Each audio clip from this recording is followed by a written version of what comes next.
Hello friends, आज हम लोग पढ़ेंगे अकाउंट इंसॉल्वेंसी अकाउंट के वाइफ ऑर्नामेंट का एक क्वेश्चन है जो कि 23 नंबर पर है।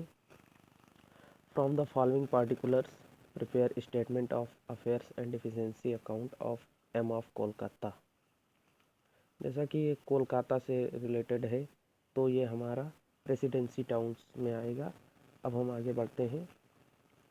Bank overdraft 1 lakh secured against the mortgage of building.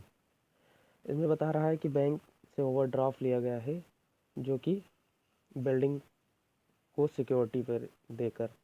देखेंगे हम बिल्डिंग की अमाउंट कितनी है। बिल्डिंग की अमाउंट यहाँ पर 7,000 रुपये है, जिससे कि हमें ओनली 40,000 रुपये इसमें मिल 40,000 ही इसमें मिल रहे हैं। तो आप देख सकते हैं कि हमारी जो लोन की अमाउंट है वो ज़्यादा है और हमारी सिक्योरिटी कम है। इसका मतलब हुआ कि ये पार्टली सिक्योर्ड लिस्ट सी में जाएगा। फिर आगे बढ़ते हैं हम। आगे बढ़ेंगे। ट्रेड क्रेडिटर 60,000 रुपये है,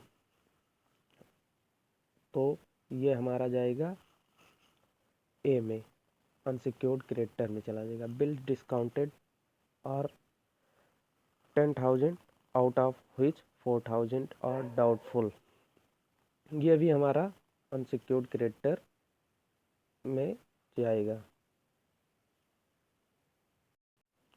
फिर हम आगे बढ़ते हैं। M's private liabilities are 10,000। M की जो प्राइवेट लाइबिलिटी है वो 10,000 की है, ये भी हमारे अनसिक्योर्ड क्रेडिटर लिस्ट ए में आएगा। Salary due to clerk 1,200। इसमें 12,000 दिए हैं, 1,200 दिए हुए हैं। 1,200 है और टू क्लर्क्स हैं। तो हमें पता है कि प्रेसिडेंसी टाउन में 1 कलर के लिए हमारा 300 रुपये होते हैं, तो 2 कलर के लिए हम यहाँ पर 600 देंगे। 600 रुपये हमारे प्रेफरेंशियल क्रेडिटर में चला जाएगा और 600 रुपये चले जाएंगे अनसिक्योर्ड क्रेडिटर ए में। तो आगे बढ़ते हैं। वेजेस ड्यू टू ये सर्वेंट 500। अब कह रहा है इसमें कि जो मजदूरी देनी है सर्वेंट को वो 500 रुपये है। जैसा कि प्रेसिडेंसी टाउन में बताया गया है कि जो वेजेज दिया जाता है वो 100 रुपये दिए जाते हैं, तो हमारा ये 100 रुपये, इसमें 500 में से 100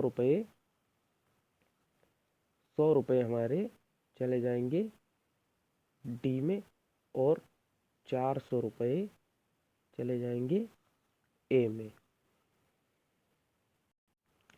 लैंडलॉर्ड 2 मंथ रेंट ड्यू 400। फिर जैसा कि इंसॉल्वेंसी टाउन वो प्रेसिडेंसी टाउन में बताया गया है कि हमें, इसमें लिखा है 2 मंथ, यहाँ पर ध्यान दीजिएगा 2 मंथ लिखा है, लेकिन हमें एक ही मंथ का जो किराया देना होता है वो एक ही मंथ का देना होता है। तो हमारा ये 400 रुपये है, तो 200 रुपये हमारा डी में जाएगा और 200 रुपये ए में चला जाएगा। फिर आगे बढ़ते हैं हम। Manager salary due 900। तो जैसा कि हम जानते हैं कि मैनेजर को प्रेसिडेंसी टाउन में मैनेजर का कोई वो नहीं होता है, इसको हम पूरी तरह से ए में लिखेंगे, लिस्ट ए में लिखेंगे इसको। फिर आगे बढ़ते हैं हम। M is a trustee of the property of his minors minor nephew valued at 5,000। वो अपनी नेफ्यू की 5,000 की संपत्ति का ट्रस्टी है। जैसा कि इसमें ट्रस्टी का कोई रूल नहीं होता है, ये इसमें नहीं आएगा, ये 5,000 रुपये इसमें नहीं आएंगे। आगे बढ़ते हैं हम। His household assets are valued at 4,000। जैसा कि जो हमारी एसेट्स होती हैं इनको लिस्ट ई में लिखते हैं हम, तो ये हमारा हाउस होल्ड एसेट्स जो है 4,000, ये लिस्ट ई में चला जाएगा, हमारी प्रॉपर्टी में चला जाएगा। फिर देखते हैं आगे। His wife ornaments are 10,000 out of which ornament of 4,000 are purchase from the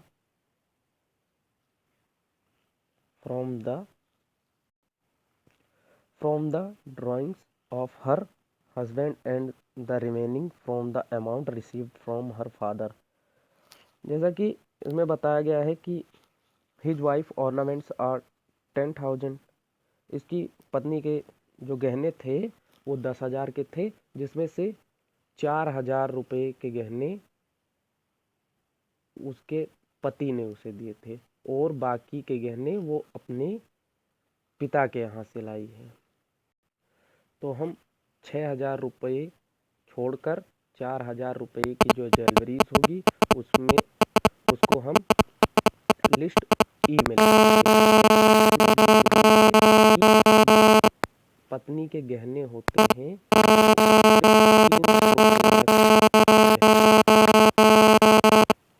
पत्नी को दिए जाते हैं और बाकी सब माइनस करके चला जाता है, हमारे प्रॉपर्टी में चला जाता है। तो हम 3,700 रुपये लिस्ट ई में डाल देंगे।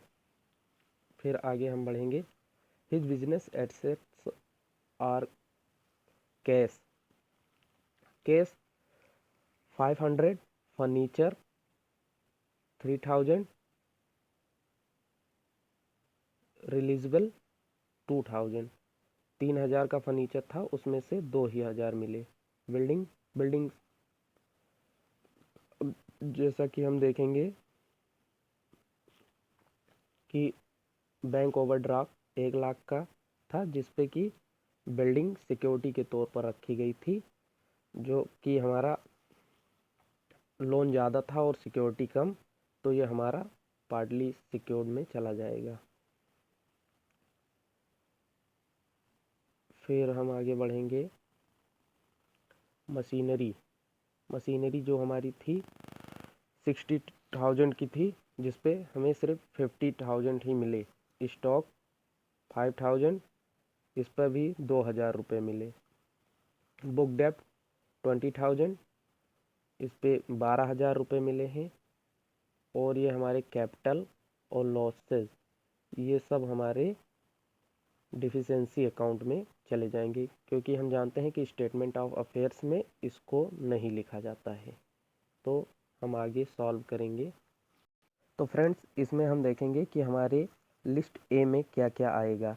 ट्रेड क्रेडिटर्स आएगा और bills discount, private liabilities, salary to clerk और वेजेज ऑफ सर्वेंट, रेंट और मैनेजर सैलरी। ट्रेड क्रेडिटर हमारा था 60,000 रुपये। हमारा जो बिल्स ऑफ डिस्काउंट था वो 4,000 रुपये था। उसके बाद में हमारा प्राइवेट लायबिलिटी 10,000 रुपये था। फिर हमारा जो सैलरी था वो हमारा 12,000 था, लेकिन जिसमें से हमने वो 1,200 रुपये था, 1,200 रुपये था। 1,200 रुपये में से हमने 2 लेबर्स को सैलरी दे दी 600 रुपये, जो कि हमारा चला जाएगा प्रेफरेंशियल में, और हमारा 600 जो बाकी बचेगा वो चला जाएगा अनसिक्योर्ड क्रेडिटर में। फिर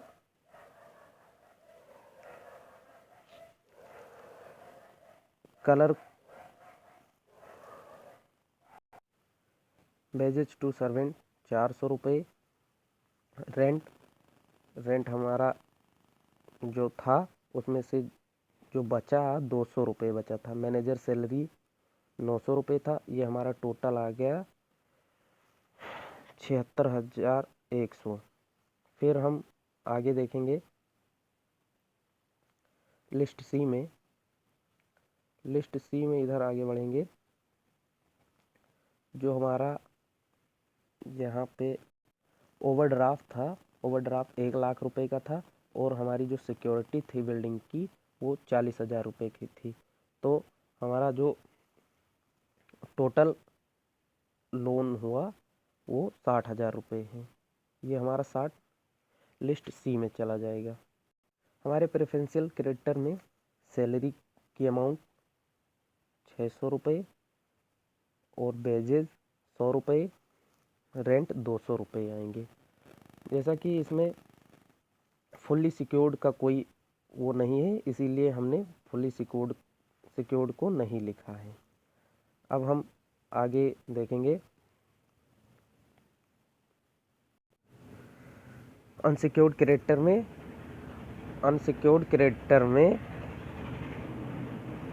76,100। फुल्ली सिक्योर्ड में हमारी कोई अमाउंट नहीं है तो हम इसको नहीं लिखेंगे। पार्टली सिक्योर्ड क्रेडिटर में हमारा 60,000 रुपये हैं और प्रेफरेंशियल में हमारा 900 रुपये हैं। हम इन सबको टोटल कर लेंगे। यहाँ पर इन दोनों को हम टोटल करने के बाद में फिर इधर आएंगे प्रॉपर्टी एज पर लिस्ट ई। इसमें हमारा कैश 500 रुपये है, जो कि 500 रुपये पूरे मिल गए थे। फर्नीचर 3,000 का था जिसमें 2,000 मिले। मशीनरी 60,000 की थी, इसमें 50,000 मिले। स्टॉक 5,000 का था, 2,000 मिले।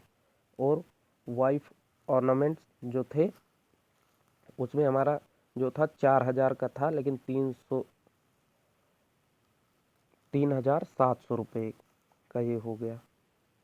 और 300 रुपये की ज्वेलरी वाइफ के पास छोड़ दी जाती है। House hold assets 4,000। अब आते हैं बुक डेप्ट एज पर लिस्ट ई में। इसमें हमारा ये 20,000 रुपये था, 20,000 रुपये, जिसमें से हमें 12,000 रुपये ही मिले थे। फिर हम यहाँ सबको ऐड करके यहाँ पर सारी अमाउंट को ऐड कर लेंगे और फिर उससे प्रेफरेंशियल क्रेडिटर की अमाउंट को माइनस करेंगे। हमारा आ गया 73,300 रुपये। 73,300 रुपये। जैसा कि हमें इन दोनों को बराबर करना होता है यहाँ और यहाँ, फिर हम deficiency as per list H, जो इनका अंतर आता है, जैसे कि इसमें 62,800 का अंतर था और इसको हम यहाँ पर जोड़ देंगे, फिर हमारा ये दोनों बराबर हो जाएगा। तो दोस्तों फिर मिलते हैं अगली वीडियो में।